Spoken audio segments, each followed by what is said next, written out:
My name is Alexandra Mitchell, and I learned early in life that some sisters aren't meant to be best friends. Sophia, my older sister by 3 years, made sure I understood that from the moment I could walk. Growing up, Sophia was always the star of the family. Straight A's, student body president, champion debater, she collected achievements like others collected stamps. Our parents' pride in her was matched only by their constant disappointment in me. Where Sophia excelled in public speaking, I preferred quiet research. While she dominated social circles, I spent hours in the library, studying patterns in law and business that others overlooked. "Why can't you be more like your sister?" became the soundtrack of my childhood, playing on repeat at every family dinner, every parent-teacher conference, every holiday gathering. But what no one knew, what Sophia never noticed through her veil of superiority, was that I was building something bigger than high school accolades or college acceptance letters. It started during my junior year of high school. While Sophia was celebrating her acceptance to Harvard Law School, I was quietly launching my first legal consulting business from my bedroom. Using online forums and anonymous profiles, I began connecting struggling law firms with the resources they needed to succeed. By the time I graduated high school, I had built a network of over 50 law firms that relied on my research and strategies. Of course, none of them knew they were working with a teenager. "I just don't understand you, Alexandra," my mother sighed at my high school graduation. "Sophia's going to Harvard, and you're taking a gap year to figure things out." What is there to figure out? I didn't tell them that my gap year was actually the first phase of my business expansion plan. I didn't mention that the modest savings account they thought I had was actually approaching 7 figures. And I certainly didn't reveal that 3 of the top law firms in Boston had already hired my consulting company, not knowing they would soon be working with their star student's little sister. Sophia thrived at Harvard, of course. Every holiday break brought new stories of her success, new reasons for our parents to beam with pride. Meanwhile, I built my empire in silence. When my parents pressed me about college, I enrolled in online business courses, letting them believe I was at least trying, while I orchestrated mergers and acquisitions through my growing network of shell companies. By the time Sophie graduated from Harvard Law, I owned controlling interests in 7 major law firms across the East Coast. My company, Mitchell Strategic Solutions, had become the invisible force behind some of the most successful legal practices in the country. But on paper, I was just the quiet daughter who hadn't found her path yet. Everything changed the day Sophia joined Preston and Hayes, one of Boston's most prestigious law firms. She didn't know that 6 months earlier, I had acquired it through a complex series of transactions. She walked into her first day of work, proud and confident, not realizing that her little sister was technically her boss. "You should see my office, Alex," she gloated during a family dinner. "Corner suite, full staff, partner track within 5 years. What are you doing these days? Still with that little consulting business?" I smiled and took a sip of wine. Something like that. The truth was, I was in the middle of the biggest acquisition of my career. Preston and Hayes was just the beginning. I was positioning myself to take over Blackwood International, the largest law firm conglomerate on the East Coast. The deal would make me one of the most powerful figures in the legal world, all before my 25th birthday. But Sophia couldn't help herself. She had to maintain her position as the family success story. That's why, when I met James Walker at a charity gala, she tried to stake her claim. "He's from one of Boston's oldest families," she told our mother, loud enough for me to hear. "And he's looking for someone successful, accomplished. Not really your scene, Alex." What Safia didn't know was that James had met me 3 months earlier in my role as the CEO of Mitchell Strategic Solutions. He had been representing Blackwood International in the acquisition negotiations, not realizing that the powerful, elusive CEO he was dealing with was the same woman he was falling in love with. When James proposed 6 months later, Safia was livid. She had been dropping hints about her own interest in him, only to watch her underachieving sister snag one of Boston's most eligible bachelors. "It doesn't make sense," I overheard her telling our mother. "She's nobody in this city. She barely has a real job. Something's not right about this." The wedding planning became her obsession. She insisted on being my maid of honor, not out of sisterly love, but because it gave her access to every detail, every guest list, every moment she could use to dig into my life.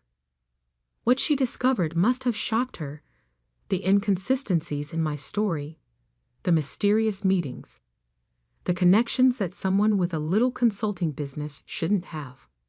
She spent months gathering evidence, planning her moment of triumph.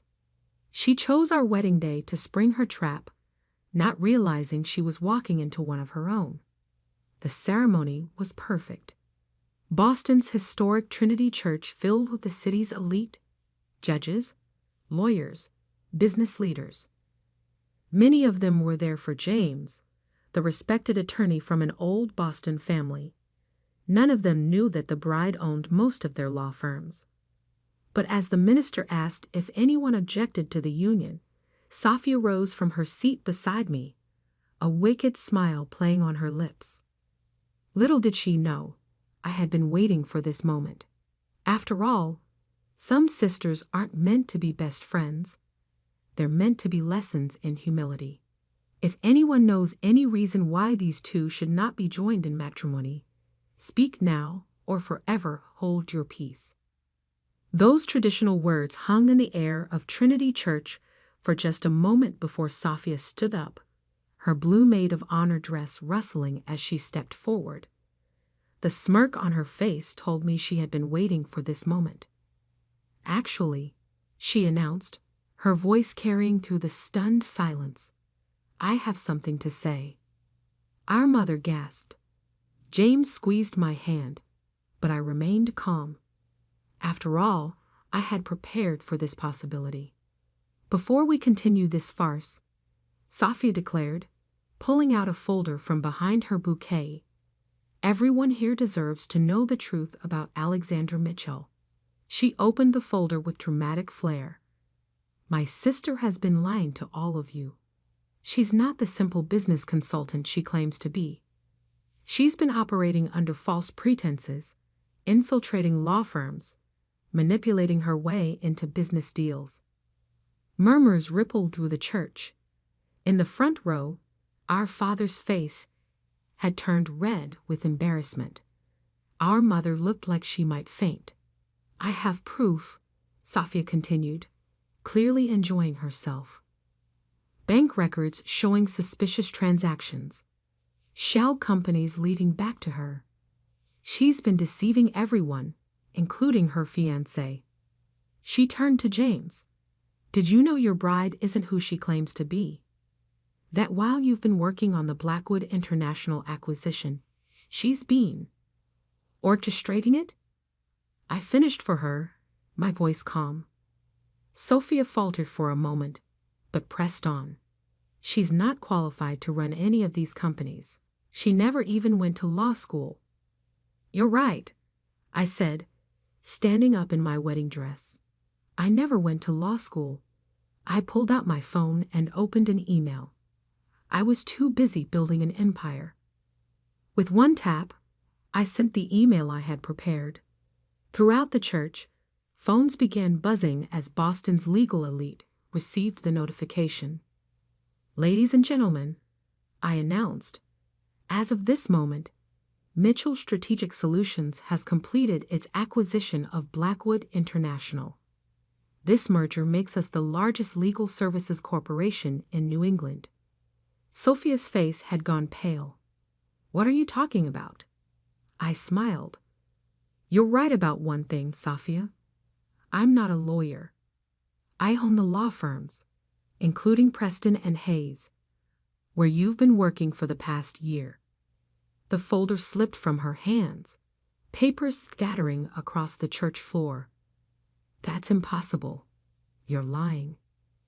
Am I? I turned to the assembled guests. Judge Harrison, would you like to confirm who owns controlling interest in your firm? Or perhaps Mr. Blackwood himself would care to explain who he's been negotiating with for the past 6 months. William Blackwood stood up from his pew. Everything she says is true. Alexandra Mitchell is the CEO of Mitchell Strategic Solutions. She's been the driving force behind the most significant legal industry consolidation in Boston's history. Sophia staggered backward. But you're my little sister. The underachiever. The disappointment. The disappointment who now owns the company where you work. I corrected her. Speaking of which, we should discuss your recent performance reviews. They're not very impressive. Our mother had found her voice. Alexandra, why didn't you tell us? Would you have believed me? I asked. You were too busy comparing me to Safia's Harvard degree to notice I was building something bigger than any law school could teach. I turned back to my sister. By the way, since you're so interested in exposing secrets, should we discuss what really happened with the Anderson case last month? The one where you claimed full credit for the settlement. Sophia's face went from pale to ashen. You wouldn't. The actual case files show that you barely contributed, I continued. In fact, your primary contribution was taking credit for work done by your junior associates, something that's become a pattern in your career. That's not true, she protested weakly. The records indicate otherwise, as do the complaints filed by your team, which have been sitting in HR, complaints I now own, by the way. James stepped forward, taking my hand. He was smiling. I should mention, he added, that as chief counsel for Blackwood International, I've known exactly who Alexandra is from the beginning. We met during the initial merger negotiations, long before that charity gala where you tried to warn me about her. Sophia looked around desperately, but she found no allies in the crowd. The city's most powerful legal minds were all nodding in recognition. They had all dealt with Mitchell Strategic Solutions, even if they hadn't known the owner's identity until now. So, I said, straightening my wedding dress, would you like to continue exposing secrets, dear sister? Or shall we proceed with my wedding? Sophia stood frozen, her carefully planned moment of triumph transformed into her own public humiliation. Finally, she managed to whisper, Why didn't you ever tell me? You never asked, I replied simply. You were too busy looking down at me to notice I had risen above you. I turned to the minister. Shall we continue? But Sophia wasn't quite finished. As she sank back into her seat, she muttered just loud enough for me to hear, This isn't over. I caught her eye and smiled. Actually, it is. Check your email. As if on cue, her phone buzzed. Her eyes widened as she read the message. An official notice of her immediate termination from Preston and Hayes, effective that moment.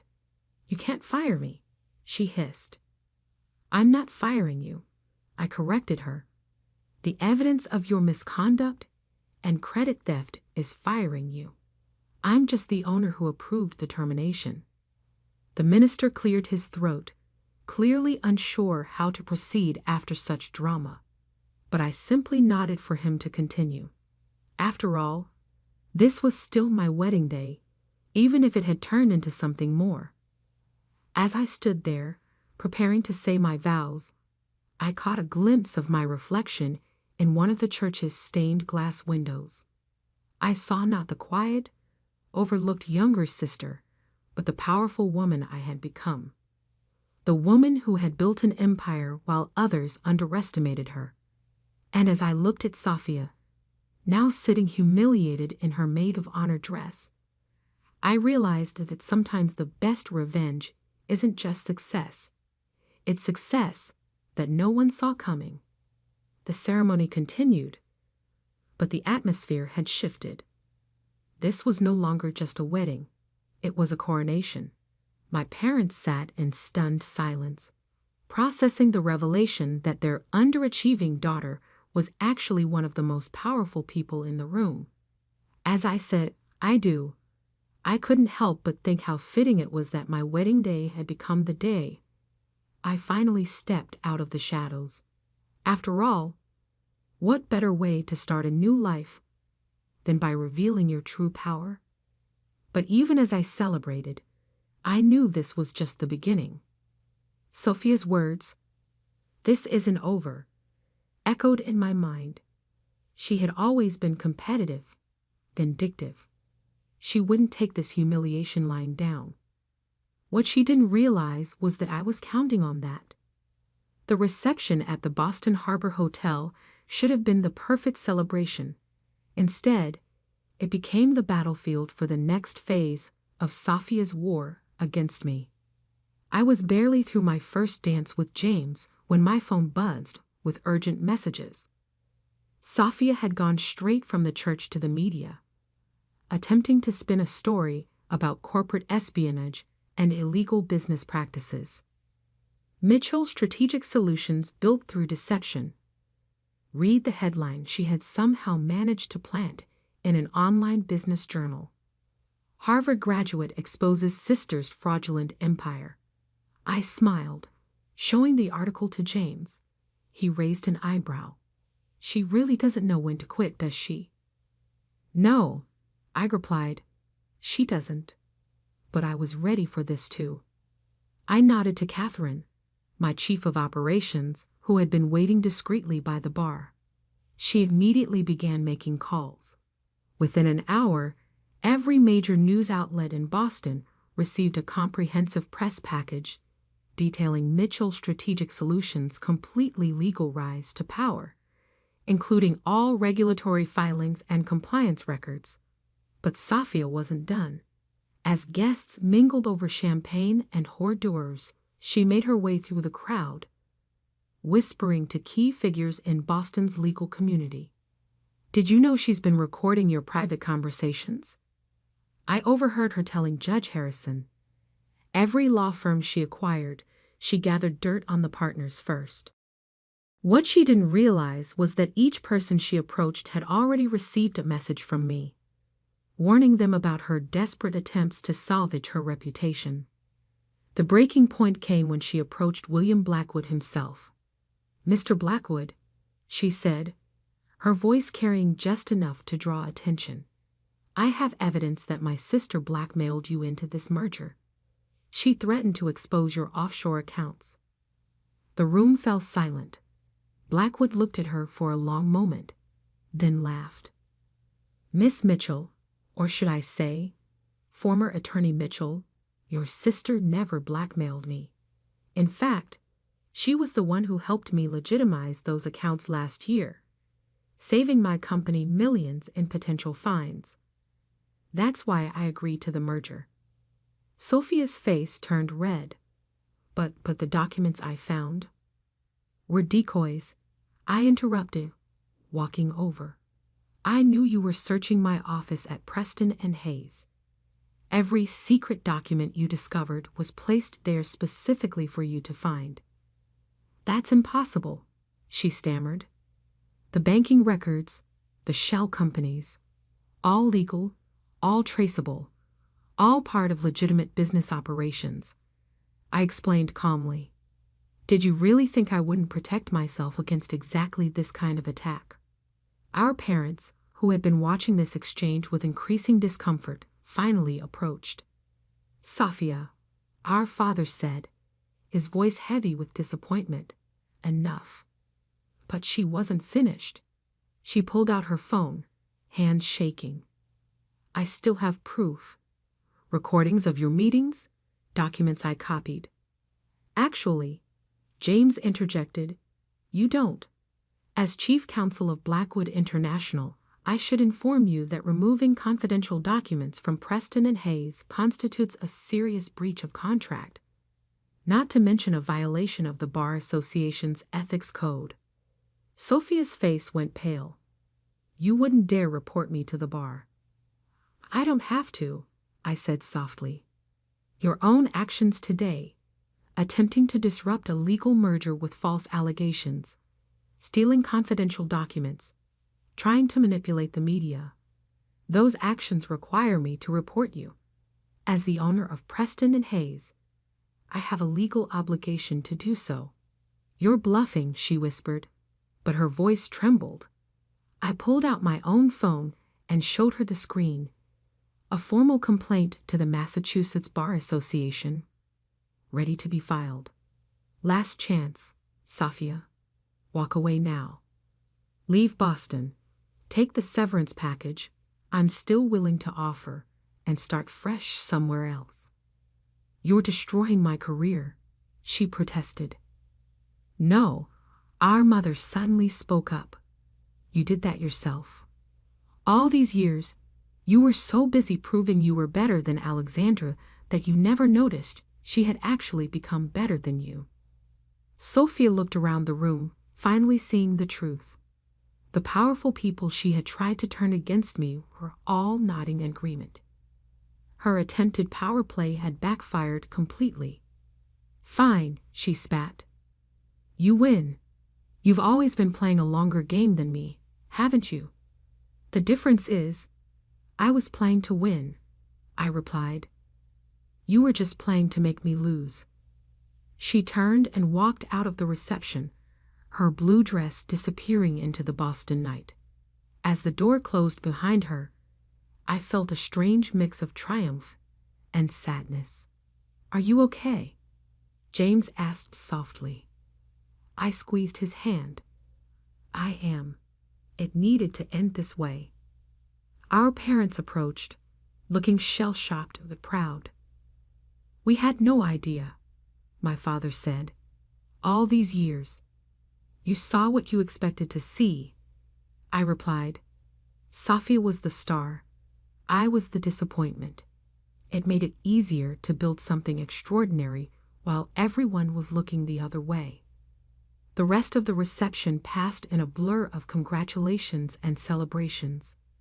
But now people were celebrating more than just my marriage. They were celebrating the emergence of a new power in Boston's legal world. Later that night, as James and I prepared to leave for our honeymoon, I received one final email from Sophia. You've won, she wrote. I'm moving to Chicago. But remember this, you taught me that appearances can be deceiving.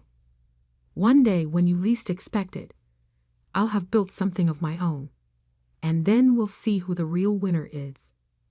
I showed the email to James. He looked concerned, but I just smiled. Let her try, I said. Building something real takes more than ambition and revenge. It takes patience, strategy, and the wisdom to know that true success isn't about beating others. It's about becoming the best version of yourself. 10 years later, I stood in my office at the top of the Mitchell Blackwood Tower, looking out over Boston's skyline. The empire I had built had grown beyond even my expectations. Sophia had tried to start several ventures in Chicago, but each had failed because she was still focused on competing with me, rather than creating something meaningful. Our parents had finally learned to see me for who I was, not who they had assumed I would be. And James had become not just my husband, but my true partner, in business and in life. On my desk sat a framed photo from our wedding, the moment right after I revealed the truth about Mitchell Strategic Solutions. In it, I'm standing tall in my wedding dress, power and confidence radiating from my posture. Sophia is in the background, her face a mask of shocked realization. It serves as a reminder that sometimes the quietest person in the room is the one you should watch most carefully. Because while some people spend their lives trying to prove their worth through words and showmanship, others build empires in silence. My phone buzzed. Another major law firm was ready to join our network.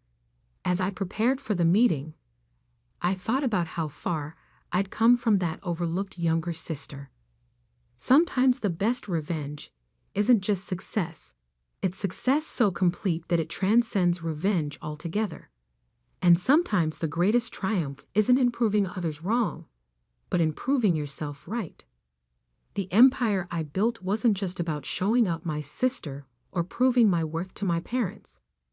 It was about creating something lasting, something meaningful, something that would outlive any family drama or personal vendetta. And as I sat down to sign the papers that would further expand my business empire, I couldn't help but smile. Because in the end, the quiet sister had roared the loudest, not through words, but through actions. Not through competition, but through creation. That's the thing about true power. It doesn't need to announce itself.